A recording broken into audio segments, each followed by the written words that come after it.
हाँ जी बेटे, हम कर रहे थे रेस्पिरेशन इन प्लांट्स।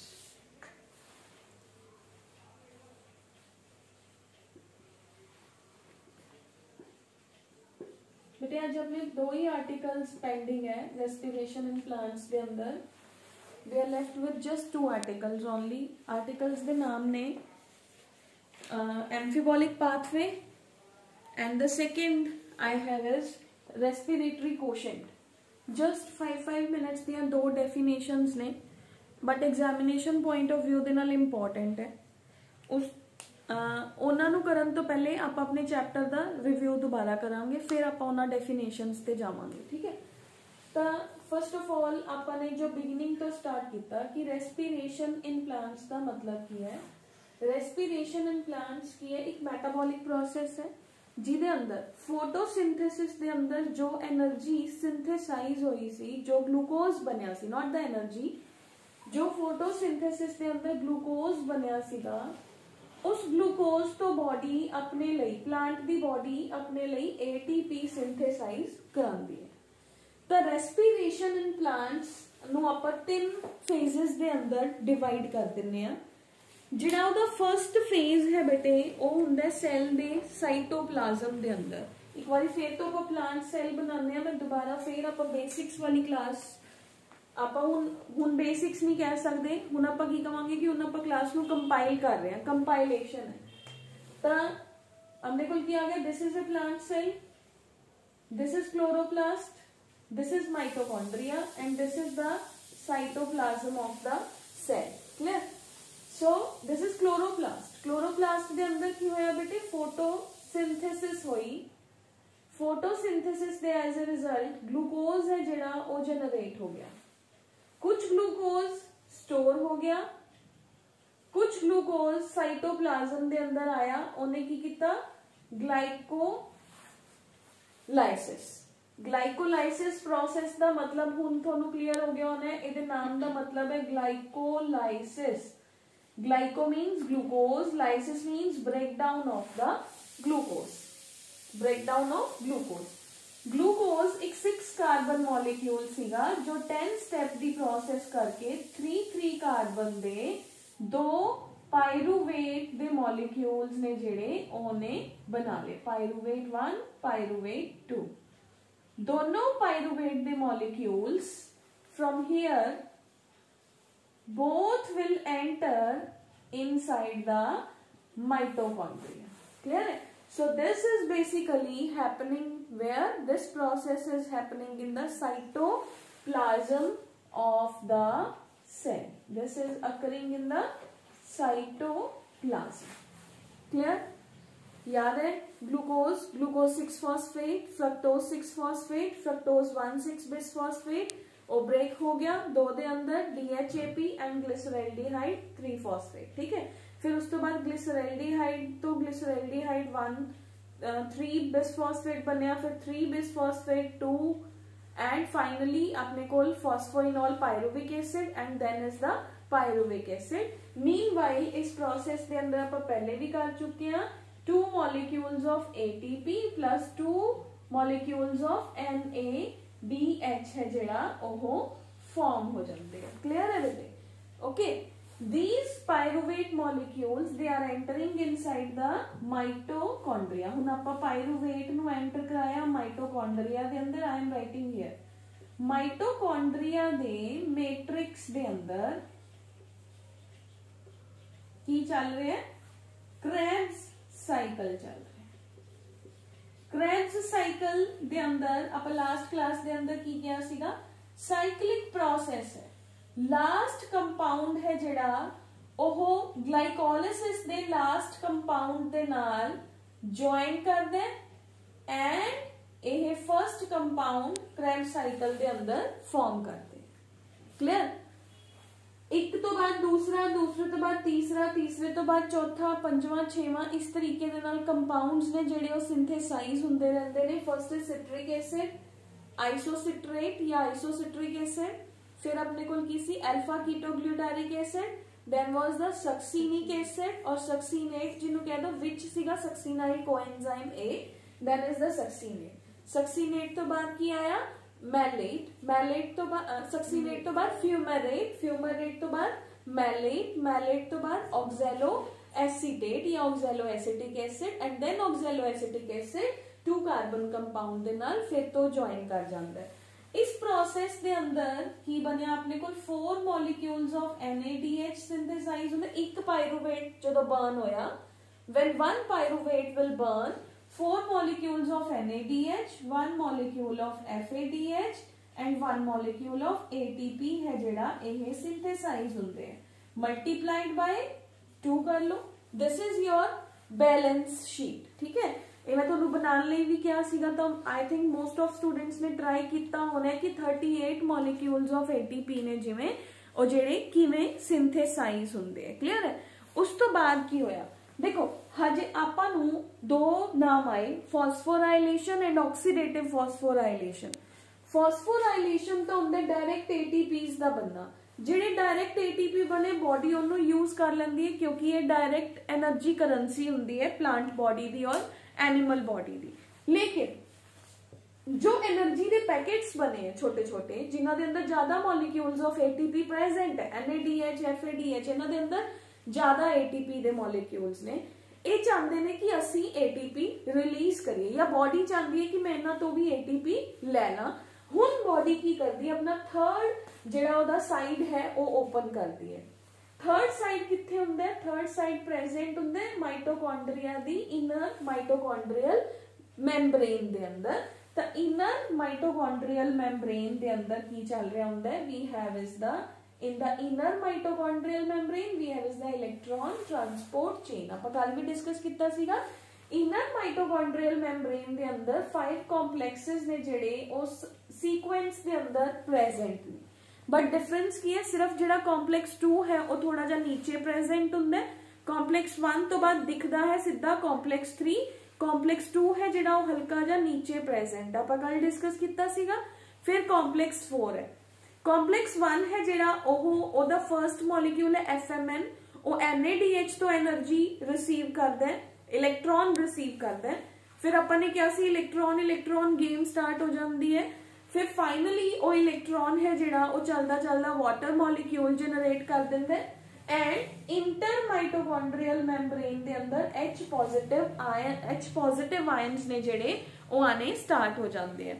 वो H पॉजिटिव की करते बेटे 5th कॉम्पलैक्स दे अंदर एंटर हुंदे ने एंड केमियोस्मोटिक हाइपोथेसिस दे अकॉर्डिंग वो ATP है जेड़ा वो जनरेट कर देंगे। तो अपने को टोटल 38 मॉलिक्यूल्स ऑफ ATP है जेड़ा वो जनरेट हो जाता है। सो this is overall the respiratory process in the plants, ठीक है। तो overall respiratory process I think so किसी दा कोई डाउट नहीं रहना चाहिए। आप इन्नी चंगी तरह सारे साइकिल्स डिस्कस कर चुके हैं।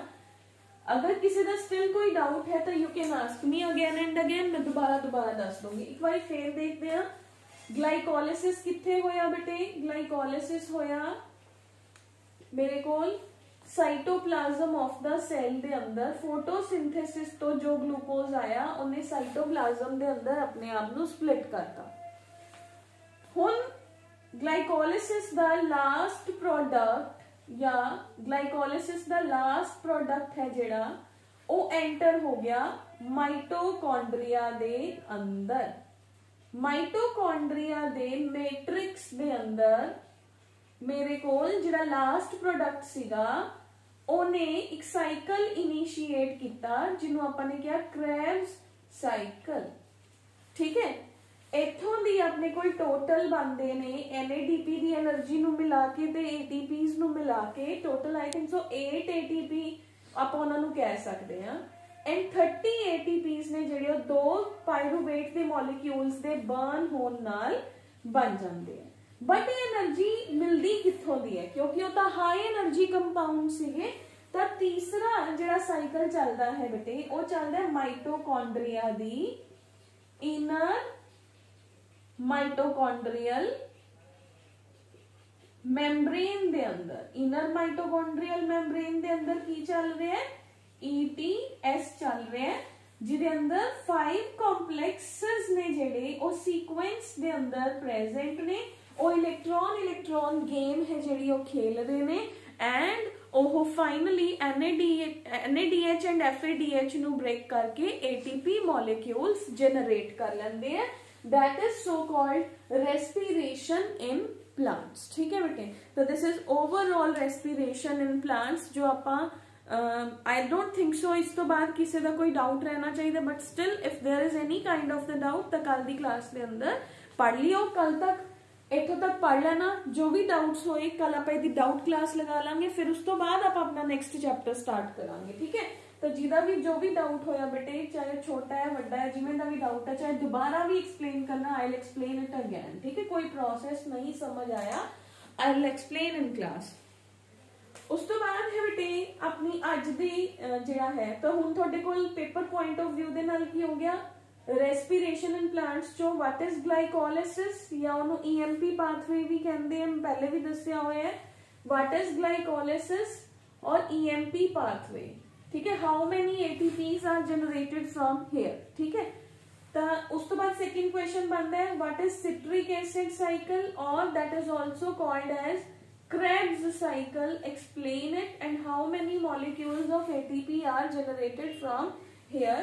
थर्ड अंदर बेटे अपने को ETC और electron transport chain, how does it work, where it works, how the complexes are placed in it and how it generates the ATPs from the high energy molecules. ठीक है, तो वो इहदे अंदर तुहानू तिन्ना चो कोई भी क्वेश्चन पेपर के अंदर 5 मार्क्स के अंदर पूछा जा सकता है। ठीक है, एक थोड़ा मोस्ट इंपॉर्टेंट क्वेश्चन है what do you mean by net balance sheet. Net balance sheet मैं किन्ने दिनों तो कह रही हूं, मैं करा नाल अज भी कराई है, रोज करा रही हूं।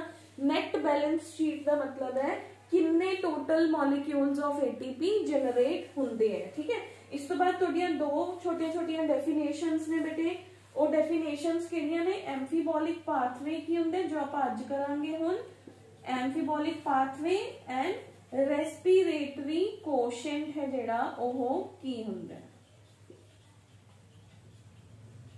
ठीक है, now we are moving toward the definitions of amphibolic pathway and respiratory quotient. तुसी केमिस्ट्री दे अंदर एम्फी वर्ड जरूर सुनिया होना है, या आप बायोलॉजी दे अंदर भी बायोलॉजी दे अंदर आप शायद बायोमोलिक्यूल्स वाले चैप्टर दे अंदर एम्फी वर्ड यूज किया सीगा एक जगह ते, zwitter ion formation, amphibolic in nature. ठीक है, एम्फीबॉलिक पाथवे या why respiration is called as amphibolic pathway. Amphi दा मतलब हुंदा है both, respiration is called as amphibolic pathway. Why paper दे अंदर क्वेश्चन आता है इस तरीके में। पहला आप एम्फी दा मतलब समझते हैं। ठीक है, एक वर्ड हुंदा है मेटाबॉलिक या मेटाबॉलिज्म। मेटाबॉलिज्म आपने किया सीगा फर्स्ट जो आप अपने बेसिक्स शुरू किए सी बायोलॉजी दे +1 दे अंदर। मेटाबॉलिज्म की हुंदे बॉडी दे अंदर चलण वालियां सारियां प्रक्रियावां, चाहे ਉਹਦੇ अंदर कुछ बन रहा है चाहे ਉਹਦੇ अंदर कुछ टुट रहा है, ਉਹਨੂੰ ਆਪਾਂ ਕਹਿੰਦੇ ਆ मेटाबॉलिक प्रोसेसेस। मेटाबॉलिक प्रोसेसेस दो तरह दी होंदियां ने, कैटाबॉलिक प्रोसेस कुछ ब्रेक करना एंड एनाबॉलिक प्रोसेस कुछ बनाना। जो अगर कोई रिएक्शन एवं दी है जो दोनों तरीके दे नाल ही एक्ट करे तो ਉਹਨੂੰ ਆਪਾਂ ਕਹਿੰਦੇ ਆ amphibolic process which acts in both the ways catabolic as well as anabolic. हुण देखो पहला आप कैटाबॉलिक समझते हैं, इनू समझना कुछ इजी भी है। आप चले ग्लूकोज तो, ग्लूकोज ब्रेक हो गया 6 कार्बन तो चलदा होया, ब्रेक होया पायरुवेट बन गया, ब्रेक ही होया ना, ब्रेक होया ना, कैटाबॉलिक प्रोसेस है। ग्लूकोज नो आप ब्रेक कर देंगे, glucose 6 phosphate fructose 6 phosphate break करते करते पायरुवेट को पहुंच गए। फिर क्रेब्स साइकिल के अंदर भी आप ब्रेक करी जा रहे हैं, ब्रेक करी जा रहे हैं, ब्रेक कर करके आप ग्लूकोज के इसे मॉलिक्यूल नु ब्रेक करते करते पायरुवेट बनाया, पायरुवेट ब्रेक हुंदा गया, एनर्जी दे मॉलिक्यूल्स ने जेड़े वो जनरेट हुंदे गए। फिर फाइनली ETC दे अंदर आ जो उत्थे भी स्प्लिटिंग है जेड़ी वो हुंदी जा रही है। इनफैक्ट आप लास्ट क्लासेस दे अंदर शायद ये भी डिस्कस किया सीगा फोटोसिंथेसिस वाले चैप्टर दे अंदर कि समटाइम्स अगर बॉडी को ग्लूकोज है ਜਿਹੜੀ ਉਹ ਲੈਸ ਹੈ ਤਾਂ ਪਲਾਂਟ ਦੀ ਬॉडी ਪ੍ਰੋਟੀਨਸ ਨੂੰ ਵੀ ਸਪਲਿਟ ਕਰ ਲੈਂਦੀ ਹੈ। Human the I think excretion ਚ ਮੈਂ ਦੱਸਿਆ ਸੀ ਯੂਰੀਆ ਫਾਰਮੇਸ਼ਨ ਦੇ ਟਾਈਮ ਚ ਕਿ ਪ੍ਰੋਟੀਨਸ ਨੇ ਜਿਹੜੇ ਅਮੀਨੋ ਐਸਿਡਸ ਦੇ ਬਣੇ ਨੇ। ਅਮੀਨੋ ਐਸਿਡ ਦੇ ਅੰਦਰ ਹੈ COOH NH2 R ਇੱਥੇ ਲਗਾ ਲਓ आई थिंक ਆਪਣੇ ਕੋਲ ਸੀਗਾ H। ਇਹ ਮੋਲੀਕਿਊਲ ਨਿਕਲ ਜਾਂਦਾ ਹੈ। ਆਪਾਂ ਕੀ ਕਿਹਾ ਸੀ ਇਹ ਮੋਲੀਕਿਊਲ ਗਲੂਕੋਜ਼ ਦੀ ਫਾਰਮੇਸ਼ਨ ਦੇ ਅੰਦਰ ਹੀ ਪਾਰਟਿਸਿਪੇਟ ਕਰ ਜਾਂਦਾ ਹੈ ਕਿਉਂਕਿ CHO ਹੀ ਤਾਂ ਹੈ ਇਹਦੇ ਅੰਦਰ। ਹੋਰ ਕੀ ਹੈ CHO ਤੋਂ ਹੀ ਗਲੂਕੋਜ਼ ਸਿੰਥੇਸਾਈਜ਼ ਹੁੰਦਾ ਹੈ। ਤਾਂ ਪ੍ਰੋਟੀਨ ਬ੍ਰੇਕ ਹੋ ਗਏ ਤਾਂ ਵੀ ਗਲੂਕੋਜ਼ ਬਣਾ ਰਹੀ ਹੈ ਬॉडी। ਇਹ ਵੀ ਕੈਟਾਬੋਲਿਜ਼ਮ ਹੈ। फैट्स ने जेड़े ओदे अंदर भी जेड़ा ग्लिसरॉल है वो डायरेक्टली ग्लाइकोलिसिस दे अंदर पार्टिसिपेट करदा है। जदों फैट्स दी ब्रेकडाउन हुंदी है fatty acids and glycerol, glycerol है जेड़ा ओ ग्लाइकोलिसिस दे अंदर एंटर कर जांदा है। ये भी कैटाबॉलिक प्रोसेस हो गया। यानी कि देखो ब्रेकडाउन ब्रेकडाउन ब्रेकडाउन हुंदा जा रहा है। हुण देखो फिर आपां कहंदे आ कि रेस्पिरेशन है जेड़ी ओ एम्फीबॉलिक है। तां एनाबॉलिज्म कित्थे होया where the anabolism occurs inside the body. हुण देखो एनाबॉलिज्म की किथे होया सपोज जिहड़ा क्रेब्स साइकिल चल रहा है या जो ग्लाइकोलिसिस चल रहा है ठीक है एदा कोई भी प्रोडक्ट जो ग्लूकोज तो शुरू होया 10 स्टेप प्रोसेस चली पायरूवेट बनया। देखो हर बार बॉडी का टारगेट हुंदा है प्लांट की बॉडी का टारगेट है कि मेरे तो ATP ही बनाने हैं। अगर मान लो बॉडी नो मीनवाइल कोई विचों दी कंपाउंड चाहिदा है ठीक है फॉर एग्जांपल क्रेब्स साइकिल दे अंदर alpha keto glutaric acid A plant no किसी होर पाथवे दे अंदर प्रोटीन बनाने लई रिक्वायर्ड है। इथों दी अल्फा कीटो ग्लूटारिक एसिड नो यूज कर लैंदा है to make something other anabolic हो गया ना। it is making some other protein with the help of alpha ketoglutarate acid।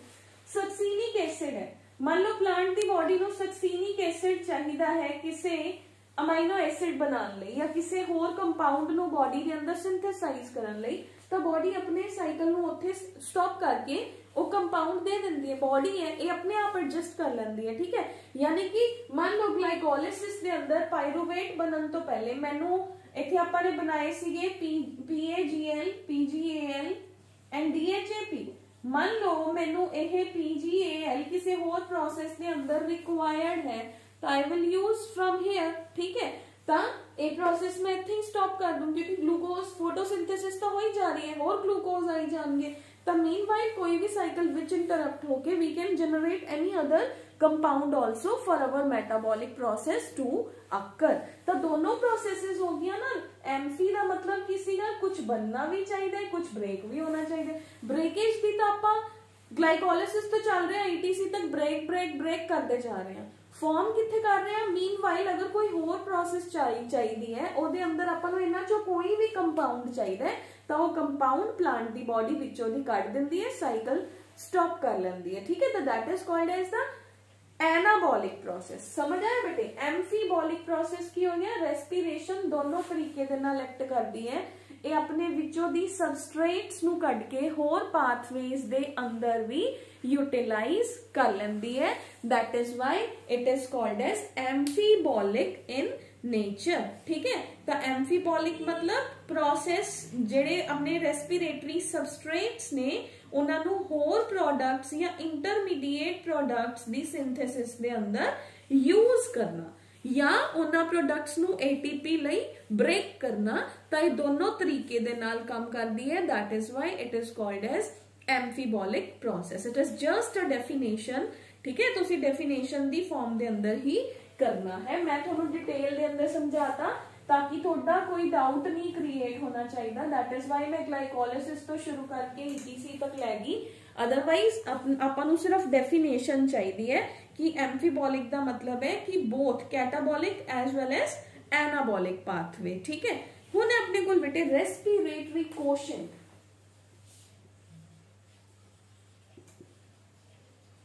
Respiratory quotient नूं आपां ये कह सकते हैं कि कोई चीज कितनी बर्न हुई ते कितनी मिली ठीक है। मतलब कितनी वॉल्यूम ऑफ कार्बन डाइऑक्साइड है जिहड़ी वो यूज होई ते किन्नी ऑक्सीजन है जिहड़ी वो निकली ह्यूमन दी बॉडी च भी तुसी करके आए हो रेस्पिरेटरी कोशेंट। रेस्पिरेटरी कोशेंट हुंदे बेटे the volume of the carbon dioxide released to the volume of the oxygen taken in the respiration, ठीक है, at the standard temperature and standard pressure, ठीक है बेटे। तो जनरलाइज्ड कंडीशंस दे अंदर कितना ऑक्सीजन एब्जॉर्ब करके कितना कार्बन डाइऑक्साइड बॉडी चो रिलीज हो रहा है, तो that is the RQ। RQ is equal to amount of released carbon dioxide and amount of oxygen absorbed by the body, ठीक है। अगर तुसी रेस्पिरेशन दी रिएक्शन करोगे तो ਉਹਦੇ अंदर I think so 6 molecules of carbon dioxide, अगर आप जनरलाइज्ड रिएक्शन करते हैं ना बेटे कि ग्लूकोज का मॉलिक्यूल है C6H12O6, उन्हें 6 मॉलिक्यूल्स ऑफ ऑक्सीजन यूज किते तो 6 molecules of carbon dioxide plus energy है जिहड़ा यह लिबरेट होया, ठीक है। तो अपने को जनरलाइज्ड रिएक्शन है, वाटर दे भी 6 मॉलिक्यूल्स ने जिहड़े वो इत्थे बनदे 6 मॉलिक्यूल्स ऑफ वाटर। तो इस फॉर्मूला के अकॉर्डिंग की हो गया 6/6 6 molecules of carbon dioxide 6 molecules of oxygen. Now I have is 1 RQ for carbohydrates is 1। ये तुहानू पेपर च आ जांदा है, इवन थोड़े जिहड़े नीट दे क्वेश्चंस ने ओदे अंदर आ जांदा है। बाकी होर मॉलिक्यूल्स ने जिहड़े जिवें प्रोटीन्स है ऑर्गेनिक एसिड है उन्हां दे बर्निंग नाल किन्नी ऑक्सीजन रिलीज हुंदी है तो उन्हां नू आपां ने क्रैम करना है, तुसी सॉल्व भी करके देख सकते हो। प्रोटीन्स लई है बेटे 0.5, RQ is 0.5 and organic acids लई डिफरेंट है, ऑक्सैलिक एसिड लई इट इज 4,